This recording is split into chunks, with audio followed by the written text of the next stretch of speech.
Jifunze leo kutumia pesa zako ziweze kukutumikia na wewe. Unafanya aje ili pesa zako zikutumikie? Kia kwanza, unawekeza leo, kisha unaenjoy baadaye, unaenjoy kesho. Na nikisema unawekeza leo na enjoy kesho, sijasema uende ukainvest sasa hivi leo kisha kesho unaanza angalia mu account kama pesa zimekomala. No.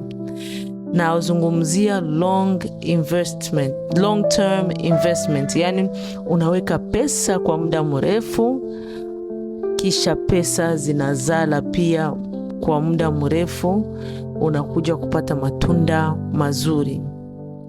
Kwa nini uweze kuinvest?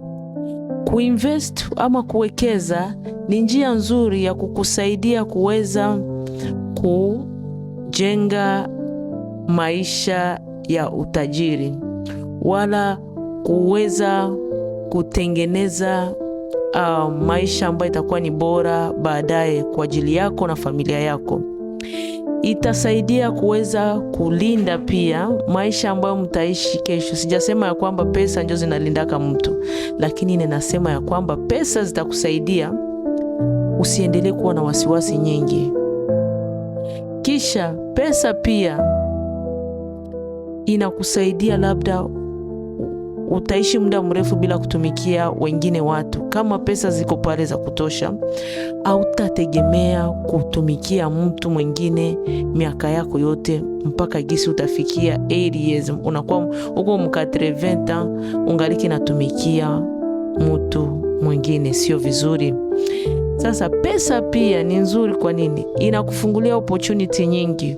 Utaweza ukajikuta kama ulianza wekeza mapema, itaweza ikasaidia, inalipa hata masomo ya watoto wako bila wao kuchukua deni hii ya mikopo, kwa sababu inakia na maintere.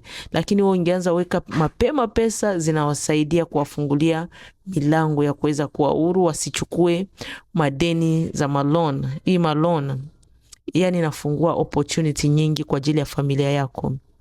Pesa hizo tena inakusaidiaka ukianza wekeza leo. Zile pesa ambazo ulianza wekeza zinakusaidiaka ubuild legacy. Una build heritage ya familia yako, ya watoto yako.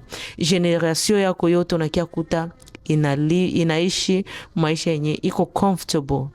Ile mateso mingi haitakuwa pale, kwa sababu wewe ulijiandaa vizuri. Hata kama wewe uliwahi kuteseka, sio njoo lazima mpaka utese generation yako inakuja.